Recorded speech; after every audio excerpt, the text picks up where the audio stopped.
எவ்வளோ கடினமான சூழ்நிலையில் நம்ம இங்கே நின்றுட்டுருக்கோம். இன்னைக்கான போராட்டம் சாதிவாரி கணக்கெடுப்பு ஆய்வு நடத்தணும், சட்டம் ஒழுங்கு சீர்கேடு, அதோடு எஸ்ஓபிஐ நம்ம அகற்றுறதுக்கு உயர்நீதிமன்றத்தில் கேஸ் ஃபைல் பண்ணியிருக்கோம். இந்த 3 விஷயங்களை மக்களுக்கு தெளிவுபடுத்தக்கூடிய ஜனநாயக கடமையும் ஜனநாயக வலியுறுத்தலும் இன்னைக்கு இருக்கக்கூடிய தமிழக அரசியல் சூழ்நிலையில் தமிழக வெற்றி கழகத்துக்கு மட்டும்தான் இருக்கு.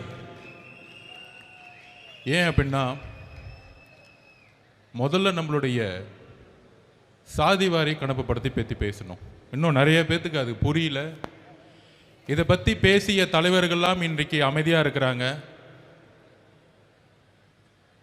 முக்கியமாக இந்த சாதிவாரி கணக்கெடுப்பு சமூக நீதி அடிப்படையில் உருவாக்கிய நீதி கட்சி 1921 முதல் முறையாக வகுப்பு வாரி பிரதிநிதித்துவ ஜீவோவை பாஸ் பண்ணாங்க.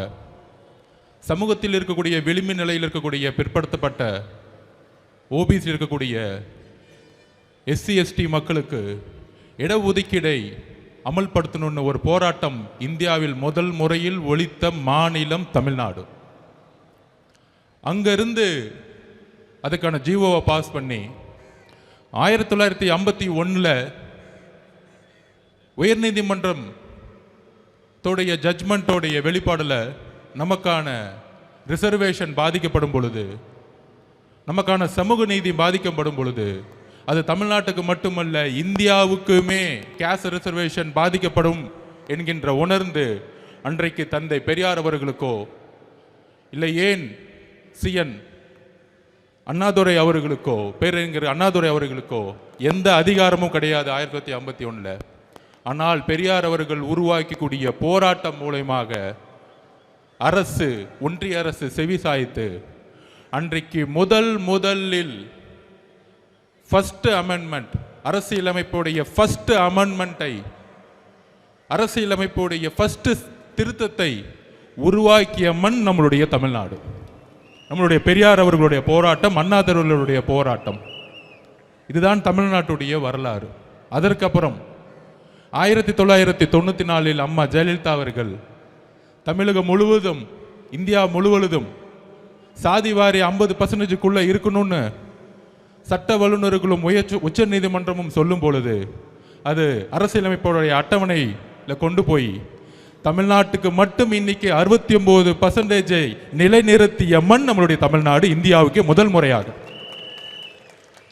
அப்படி நீதி கட்சியில் தொடங்கி, அப்படி 1951 பெரியார் அவர்கள் தொடங்கி 1994 அம்மா ஜெயலலிதா அம்மையார் மூலமாக 69% இடஒதுக்கீடே இந்தியாவிலேயே ஒரே மாநிலம் இன்னைக்கு உறுதிப்படுத்தியிருக்கு. ஆனால் ஏன் சாதிவாரி கணக்கெடுப்பை நம்ம நடத்தணும் அப்படிங்கிறத மக்களுக்கு எளிமையான முறையில் புரிய வைக்கணும். பீகாரில் நிதிஷ்குமார் அவர்கள் சமூக நீதியின் அடிப்படையில் உருவாக்கப்பட்ட மாநிலமான பீகாரில் மண்டல் கமிஷன் அன்னைக்கு உருவாச்சு, மொரார்ஜி தேசாய் காலத்தில் உருவாச்சு. அதை நடைமுறைப்படுத்தினது 1990 விபி சிங் அவர்கள். விபி சிங் அவர்கள் பிற்படுத்தப்பட்ட மக்களுக்கு சாதிவாரி கணக்கெடுப்பு மூலம் 27% இடஒதுக்கீடை அமல்படுத்துறதுனால அவருடைய ஆட்சியை கலைச்சாங்க. அதுக்கு எதிர்த்து நின்றது ஒன்றிய பாஜக அரசு. அன்னைக்கு அவங்களுடைய வாபஸ் வாங்கினாங்க. ஒன்றிய பாஜக அரசு இடஒதுக்கீடு எதிராக அவங்களுடைய குரல் இருந்துச்சு. அதனால விபி சிங் அரசு தன்னுடைய பிரதம மந்திரி பதவி போனாலும் இடஒதுக்கீடாக நின்று பிரதம மந்திரி போஸ்டிங்கை வெளியிட்டு உறுதிப்படுத்தினார். இந்த வரலாறு ஏன் சொல்ற அப்படின்னா, இன்றைக்கு இருக்கக்கூடிய திமுக அரசு சமூக நீதின்னு சொல்லக்கூடிய முதலமைச்சர் திரு மு.க. ஸ்டாலின் அவர்கள் பீகார்ல நிதிஷ்குமார் அவர்கள் சமூக நீதியின் அடிப்படையில் கேஸ்ட் ரிசர்வேஷனை நடத்தினார்.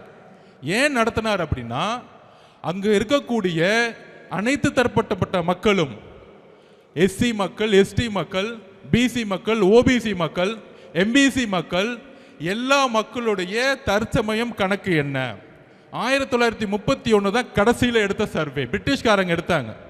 அப்போ அவர் ஒரு சேலஞ்சு பண்ணி சமூக நீதி அடிப்படையில் நம்ம ஒரு ரிசர்வேஷன், நம்ம ஒரு கணக்கெடுப்பு நடத்தணும்.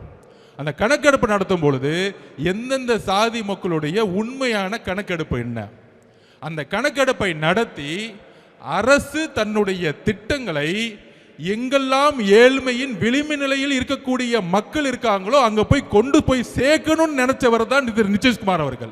இவர் தான் உண்மையான முதலமைச்சர். அவரை ஃபாலோ பண்ணி நம்மளுடைய பக்கத்து மாநில கர்நாடகாவில் இருக்கக்கூடிய உண்மையான சமூக நீதி காவலர் இருக்கக்கூடிய திரு சீதாராமையா அவர்கள் வந்து கணக்காய்வு நடத்தினார். அதுக்கப்புறம் தெலுங்கானா ஒரு புதிய முதலமைச்சர் முதல் முறையில் ஆயிருக்கிறார் ரேவந்த் ரெட்டி அவர்கள். அவரும் கணக்கெடுப்பை நடத்தி இன்றைக்கு அதுக்கான கமிஷனை போட்டு தன்னுடைய அரசினுடைய திட்டங்கள் சரியாக கரெக்டாக கணக்கெடுப்பு நடத்தி திட்டங்களை அந்த ரிசர்வேஷன் மூலியமாக எங்கெல்லாம் ஏழ்மை இருக்கோ, எங்கெல்லாம் வறுமை இருக்கோ, எங்கெல்லாம் தீண்டாமை இருக்கோ அதற்கு எதிராக அரசினுடைய ஒட்டுமொத்த திட்டங்களையும் கொண்டு போய் சேர்த்திருக்கிறார்.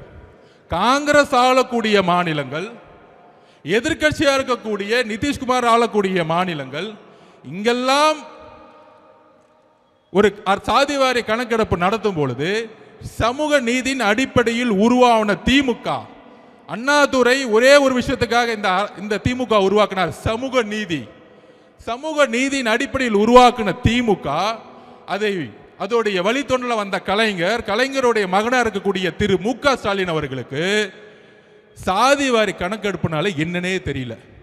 மக்கள் தொகை கணக்கெடுப்பையும் சாதிவாரி கணக்கெடுப்பையும் குழப்பி சட்டசபையில் பேசுறாரு. இது ஒன்றிய பாஜக அரசு தான் நடத்தணும். ஒன்றிய பாஜக அரசு தான் நடத்தணும்னா எப்படி கர்நாடகாவில் சீதாராமையா நடத்தினார், எப்படி நிதிஷ்குமார் நடத்தினார், எப்படி தெலுங்கானால சிஎம் நடத்தினார், மம்தா பானர்ஜி வெஸ்ட் பெங்கால எப்படி நடத்திட்டு இருக்காங்க. இதற்கு முதலமைச்சர் பிரஸ் மீட்டை வச்சு தயவு செஞ்சு பத்திரிகையாளர் கேள்வி கேளுங்க. அவர் வரமாட்டாருன்னா அவர் புள்ள உதயநிதிட்ட கேளுங்க.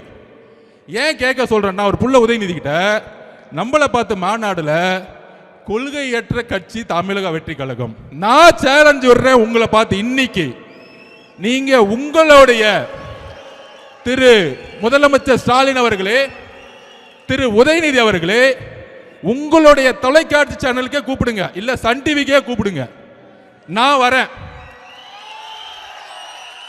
உங்களுடைய மகன் அடுத்த முதலமைச்சர் சொல்றீங்களே, உங்களுடைய மகன் சமூக நீதினா என்ன, சாதிவாரி கணக்கெடுப்புனா என்ன, இருமொழி கொள்கைனா என்ன, ஒவ்வொரு கொள்கையும் நாங்க வந்து பேசுறோம். நான் தனிப்பட்ட முறையில் வரேன். ஒரு விவாதம் நடத்துறதுக்கு உதயநிதிக்கு தகுதி இருக்கா? தகுதி இருந்தால் நான் இந்த சேலஞ்சுக்கு ரெடி. இது தமிழக வெற்றி கழகம் சார்பாக ஆதவர்ஜுனோ உதயநிதியும் நாம களத்துக்கு நான் பேசி கொடுக்க ரெடி. அப்படி ரெடி இல்லைன்னா தமிழக வெற்றி கழகத்தை பார்த்து கொள்கை தெரியாத ஒரு கட்சின்னு சொல்லாதீங்க. இன்னையோட பயந்துட்டு வீட்டை விட்டு வெளியே வராதீங்க. மாண்புமிகு முதலமைச்சருக்கு ஸ்டாலின் அவருக்கு டைரக்டா சேலஞ்ச் கொடுக்கிறேன். உங்களுடைய மகனை ஸ்ட்ரைட்டா எந்த தொலைக்காட்சி வேணா அனுப்புங்க. கொள்கை ரீதியான எல்லா கேள்விகளுக்கும் அவர் என்ன வேணா என்ன பார்த்து கேட்கட்டும், நான் என்ன வேணா கேட்கிறேன். தைரியம் இருந்தா பதில் சொல்லட்டும். ஒருவேளை நான் தோத்துட்டு அரசியல் விட்டு போயிடுறேன், அரசியலை விட்டு அன்னைக்கே ரிசைன் பண்ணிட்டு போயிடுறேன். அப்படி தைரியம் இல்லைன்னா மாண்புமிகு உதயநிதி அவர்களே, தயவு செஞ்சு மேடையில் என் கட்சியை பத்தியே பேசாதீங்க, கொள்கை தெரியலன்னு. இதுதான் வந்து எதற்கு சாதிவாரி கணக்கெடுப்பை நம்ம நடத்துறோம் அப்படின்னா, தமிழக அரசில் உருவாக்கக்கூடிய திட்டங்கள் 4 லட்சம் கோடி ரூபாய் பட்ஜெட் போறாங்க பாருங்க. இந்த சாதிவாரி கணக்கெடுப்பு நடத்தும் போது தான் இன்னைக்கு எஸ்சி எஸ்டி மக்களுடைய கணக்கெடுப்பு அதிகமாக இருக்கு. இன்னைக்கு கிட்டத்தட்ட 27% மேல அதிகமாக இருக்கிறாங்க. அதே மாதிரி பிசி மக்கள், ஓபிசி மக்கள், எம்பிசி மக்களுடைய கணக்கெடுப்பு என்னன்னு நமக்கு தெரியணும். தெரிந்தால் மட்டும்தான் திட்டங்கள், அரசினுடைய திட்டங்கள் கரெக்டாக கொண்டு போய் சேர்த்து இங்க ஏழ்மையை ஒழிக்க முடியும். ப்ரொஃபஷனல் எஜுகேஷன் சிஸ்டம் எங்கெல்லாம் கம்மியா இருக்கோ அங்க கொண்டு போய் சேர்க்க முடியும். இதுக்கு தான் சாதிவாரி கணக்கெடுப்பு நடத்தணும்னு நம்ம எளிமையா மக்கள்கிட்ட நம்ம கேட்கிறோம். நம்பர் 1 இப்ப புரிஞ்சிச்சுன்னு நினைக்கிறேன். முடிஞ்சா புரியலன்னா மாண்புமிகு முதலமைச்சருக்கு நான் தனிப்பட்ட முறையிலேயோ எங்க கட்சியிலேருந்து வந்து நாங்கள் பேசுறது கூட ரெடியா இருக்கிறோம். ஏன் சாதிவாரி கணக்கெடுப்பு நடத்தணும்னு அது புரியாது இல்ல, மக்களை ஏமாத்துறது.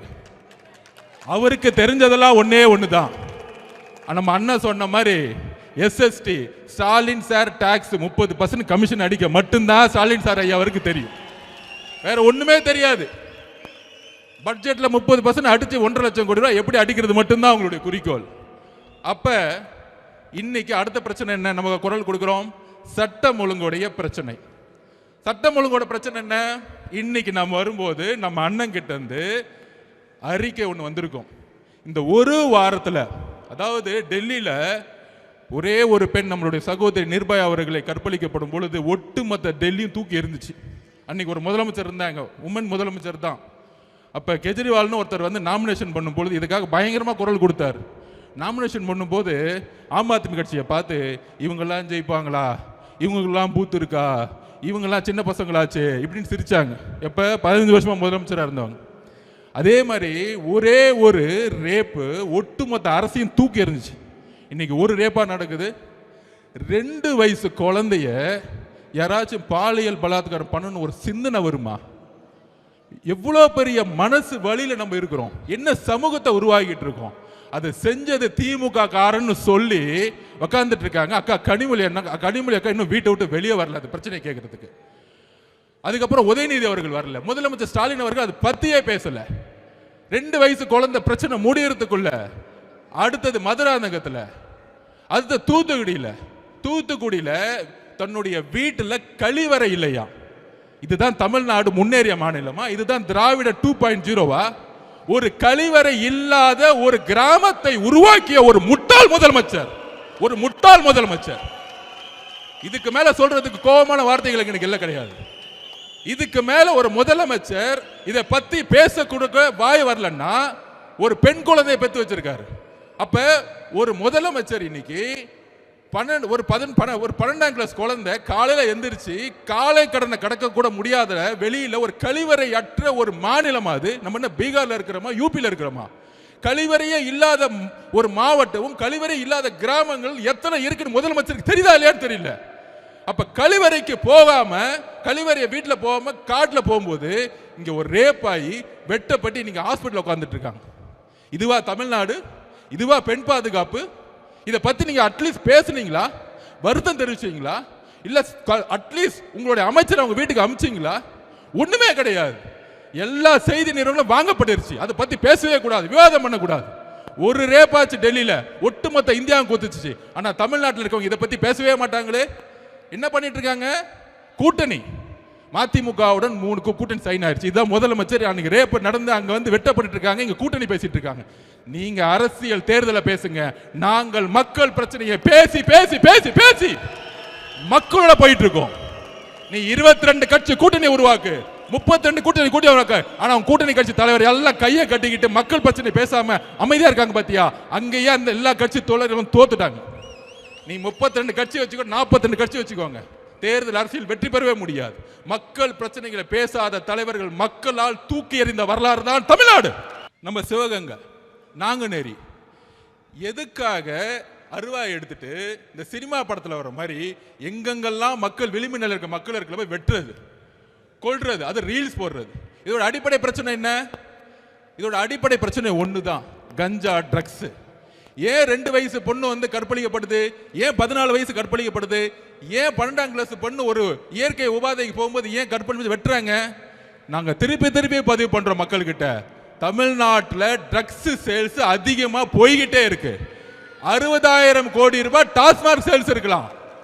அது மிகப்பெரிய ஒரு இந்த கவர்மெண்டோட மிகப்பெரிய பழி. ஆனால் ட்ரக்ஸோட சேல்ஸ் பார்த்தீங்கன்னா அளவுக்கு அதிகமா போயிட்டு இருக்கா.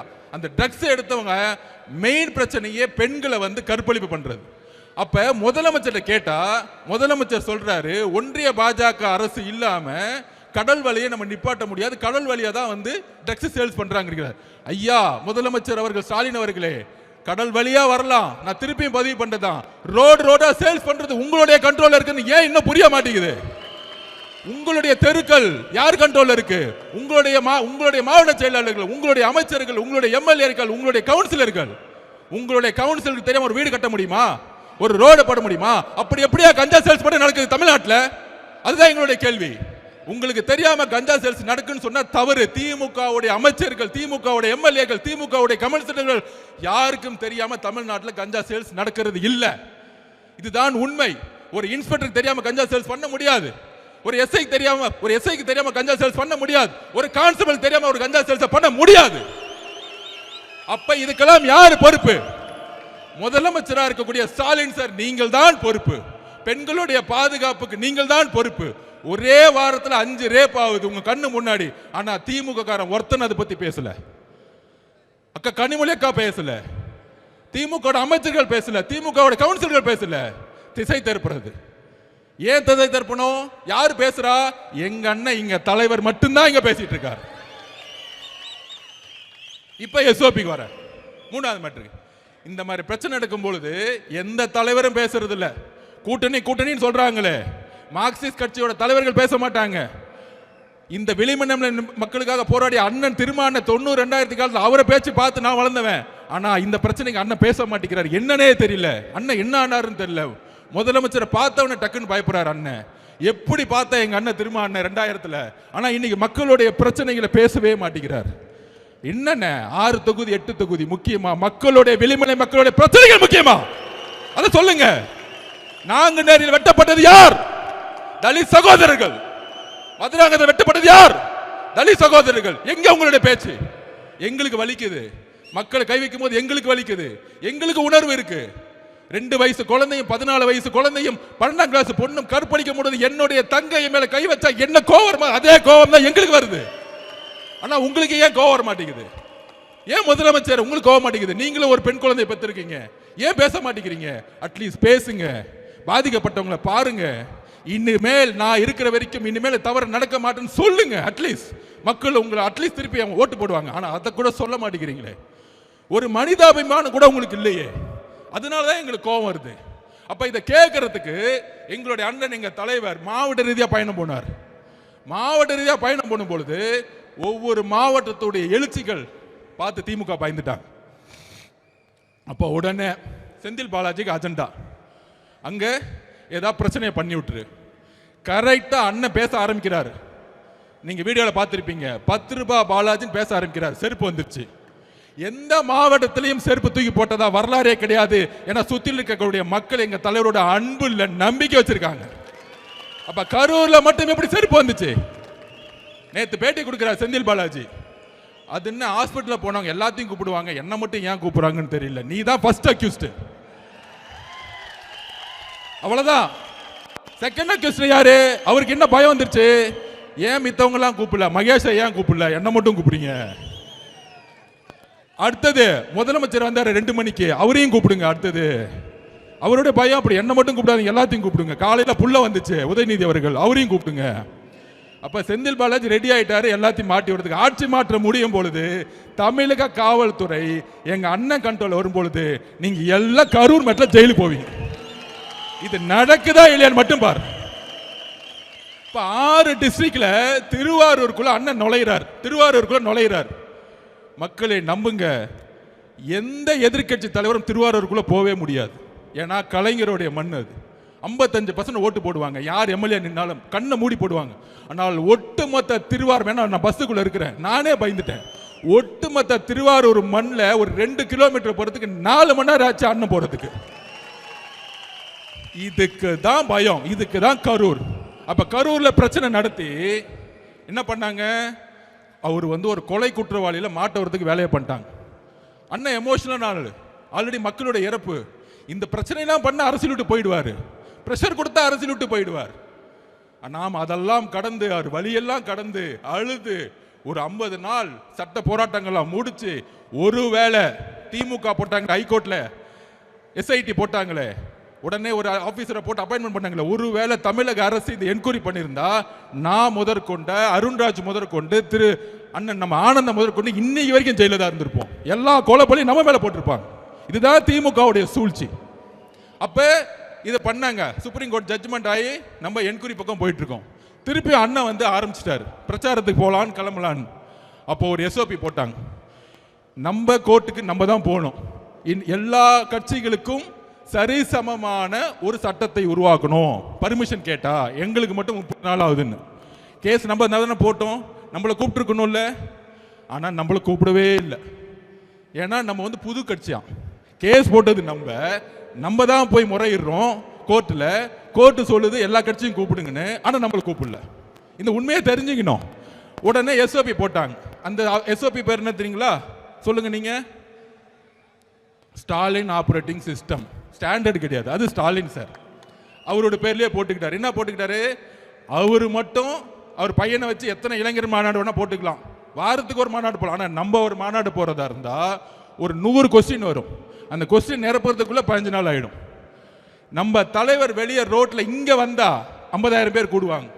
கூடும் பொழுது காவல்துறை வந்து ரோடை சரியாக ரெகுலைஸ் பண்ணலன்னா திருப்பி மக்களுக்கு ஸ்டாம்பேட் ஆகிறதுக்கான ப்ராப்ளம் இருக்கும். அதனால தான் நம்ம தலைவர் ஒவ்வொரு இடத்துக்கு வரத்துக்கு யோசிச்சுக்கிட்டே இருக்கிறாரு. அவர் வெளியே வரத்துக்காக யோசிக்கல தம்பி, மக்களுடைய பாதுகாப்புக்காக தான் அமைதியாக உட்காந்துட்டு இருக்காரு. ரொம்ப தெளிவாக நான் பதிவு பண்ணுறேன். அவர் நடக்க ஆரம்பிச்சிட்டாருன்னா 1 லட்சம் பேர் வருவாங்க. அப்போ மக்கள் பாதுகாப்பு காவல்துறைகிட்ட இருக்கு, காவல்துறை எதுவுமே செய்யறது இல்லை. அப்போ திருப்பி அவர் ஸ்டாம்பேட் ஆகி திருப்பி அவர் மேலே கொலவழி பண்ணும். இதுக்காக தான் எஸ்ஓபி. அப்பதான் முடிவு பண்ணோம், ஒவ்வொரு ஊரும் 15 கிலோமீட்டர் தள்ளி காட்டில் நிர்வாகிகள் மீட்டிங் வெறும் 5000 பேர் வச்சு அண்ணனை வந்து இன்னைக்கு பிரச்சாரம் பண்ணிட்டு இருக்கோம். இப்போ இந்த திமுகவுடைய சூழ்ச்சி உங்களுக்கு தெரியுதா, எதனால நம்ம பிரச்சாரம் பண்ண முடியலன்னு? இன்னைக்கு கூட அண்ணன் தூத்துக்குடி போனோம், மதுராந்தக போகணும்னு துடிக்கிறார். இந்த ரேப்பை கேள்விப்பட்டேன், ஆனால் அங்கே காவல்துறைக்கு ரீச் பண்ண யாரும் பதில் கிடையாது. அந்த சின்ன வீட்டுக்குள்ள போகும்போது 20,000 பேர் சுற்றி வந்தா யாரு பதில் சொல்லுவா திருப்பியும்? அப்ப என்னைக்கு நியூட்ரல் ஆகும்னா தேர்தல் கமிஷனுடைய நோட்டிபிகேஷன் வரும் பொழுது. அப்ப எல்லா கட்சிகளும் ரோட பிரச்சாரம் போலாம். அன்னைக்கு பிரச்சாரத்தை ஆரம்பிச்சார்னா தமிழகம் எம்ஜிஆருக்கு அப்புறம் உருவாக்காத பிரச்சாரத்தை தமிழக விஜய் அவர்கள் உருவாக்குவார். இது நடக்குதா இல்லைன்னு மட்டும் பாருங்க. அன்னைய நோட்டிபிகேஷனோட முதலமைச்சரோட சைன் அத்தாரிட்டி முடிஞ்சிச்சு, அதோட ஓவர். அப்ப தெருவா ஒவ்வொரு ரோடா போகும்பொழுது மக்களுடைய எழுச்சி அப்ப பாப்பீங்க, மக்களுடைய கோவத்தை நீங்க பாப்பீங்க. அப்ப இன்னைக்கு முதலமைச்சர் என்ன பண்ணிட்டு இருக்காரு, நீங்க ஒண்ணு புரிஞ்சுக்கணும். அண்ணன் ஓப்பனா சொன்னார், என்னுடைய தனிப்பட்ட பிரச்சனை விமர்சனம் நான் பாத்துக்கிறேன். அதுக்கு மேல என்ன பிரச்சனைன்னு சொல்றாரு. 2 வயசு குழந்தை ரேப் பண்றாங்க, 14 வயசு 16 வயசு குழந்தை காலை கடந்து கடக்க முடியல. இதை நோக்கி நம்மளுடைய பிரச்சாரத்தையும் பிரச்சனையும் சொல்லுவோம். அப்ப இன்னைக்கு தமிழ்நாட்டில் எத்தனையோ தலைவர் இருக்காங்க, ஏன் அவர் மீது விமர்சனம்? நான் ஓப்பனா உங்ககிட்ட பதிவு பண்றேன், மக்கள்கிட்ட பதிவு பண்றேன், முக்கியமா சோசியல் மீடியா வாரியர்ஸ் கிட்ட பதிவு பண்றேன். தமிழ்நாட்டில் எம்ஜிஆருக்கு அப்புறம் ஒரு பிரபலமான ஒரு தலைவராக ரஜினிகாந்த் அவர்கள் வரணும்னு நினைச்சார். அரசியலுக்கு வந்து சிஸ்டத்தை மாற்றணும் எல்லாம் பண்ணணும்னு நினைச்சார். ஆனால் இதே திமுக குடும்பம் பல மிரட்டல்களை கொடுத்து அவரை அரசியல் கட்சி வர விடாம பார்த்துக்கிட்டாங்க. இன்னைக்கு என்ன ஆனார், அவரு கடைசியில் ரெட் ஜெயின்ட் பிக்சர்லயே நடிக்க போயிட்டார். அவர் மேல விமர்சனம் கிடையாது, அந்த வலிமை, மன வலிமை நம்ம தலைவர்கிட்ட இருக்கு. நான் பதிவு பண்றேன், நீங்க என்ன வேணா பண்ணுங்க, என் மக்களை கொன்ன, வீட்டை விட்டு வெளியே வந்துட்டேன், என்ன தனிப்பட்ட முறையில் விமர்சனம் பண்ற, அதுக்கெல்லாம் நான் பதில் கொடுக்கல. நீ பதில் கொடுத்துட்டு என்ன திட்டிட்டே இருக்கும் பொழுது மகளிர் தினத்தன்னைக்கு 12 ப்ராமிஸ் கொடுத்து என்னுடைய பெண்களுக்கு என்ன பண்ணணும்னு சொன்னவர் எங்க தலைவர். வீட்டில் உட்காரல பயந்துட்டு. அப்ப எதை நோக்கி நம்ம தலைவர் போறார்? தமிழ்நாட்டில் ஒரு மாற்றம் உருவாகணும். மாற்றம் உருவாகணும் சொன்ன தலைவர்லாம் என்ன ஆனாங்க? நான் ஒவ்வொன்றா சொல்றேன். மதிமுக தலைவர் வைகோ அவர்கள் கட்சி ஆரம்பிக்கும் போது திமுகவுடைய பல பிரச்சனைகள் சொல்லி எடுத்துனார். இன்னைக்கு 4 சீட்டு, அதுலயும் 3 சீட்டு உதயசூரியனா, 1 சீட்டு அவங்களோட சொந்த சிம்பிளா. இது என்ன கூட்டணி நமக்கு ஒன்றும் புரியவே இல்லை. இன்னைக்கு அண்ணன் திருமா அண்ணன் திமுக கடுமையா 2014 பிரச்சாரம் பண்ணார், அவராலேயே முடியல, கடைசியில் அங்க கூட்டணி. இது மாதிரி எல்லா தலைவர்களும் இன்க்ளூடிங் அண்ணன் கமலஹாசன் அண்ணன் கட்சி ஆரம்பிச்சு டிவி எல்லாம் உடைச்சாரு, ஆனால் அவராலேயும் முடியல. நம்ம அவரை நம்ம சிறுமைப்படுத்தல, திருப்பியும் திமுக சேர்ந்து ரெட் ஜெயின் படத்துல நடிக்க ஆரம்பிச்சார்.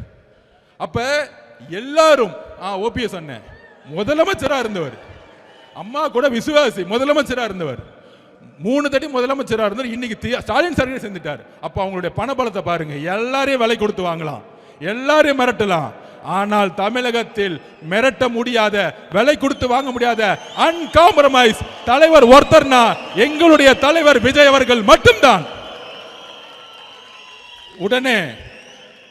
உடனே கூட்டணி பத்தி 2 நாளா பேசிட்டு இருக்காங்க. அப்படி ஆயிடுமா, அப்படி ஆயிடுமா, இப்படி ஆயிடுமான்னு. 234 தொகுதியிலும் காவல்துறை எனக்கு வேண்டுகோள் கொடுக்கிறேன், நான் பேசுறதை நிப்பாட்டாதீங்க. முதலமைச்சர் ஸ்டாலின் அவர்கள் சொல்லிடுங்க, நான் ஒரு 10 நிமிஷத்துல முடிச்சிருவேன்னு.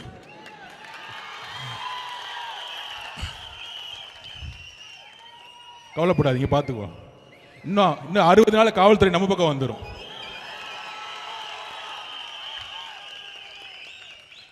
ஸோ காவல்துறை கிட்ட ஒத்துழைப்பு கொடுத்துருவோம். இல்லைன்னா பாவம் மாவட்ட செயலாளர் மேலே எஃப்ஐஆர் போட்டுருவாங்க. கவலைப்படாதீங்க, 60 நாள் எஃப்ஐஆர் திருப்பி டெலீட் பண்ணிடலாம் நம்ம கவர்மெண்ட் வந்த உடனே. அதை பற்றி கவலைப்படாதீங்க. ஸோ 22 கட்சி கூட்டணி, கொள்கை கூட்டணி சொன்னவங்க இன்னைக்கு 2 வயசு குழந்தை, 14 வயசு குழந்தை, 16 வயசு குழந்தையோட ரேப்பை பற்றி பேசுறதுக்கு வாய் வர மாட்டேங்குது. ஏன்னா ஸ்டாலின் சார் கோச்சிக்குவார்.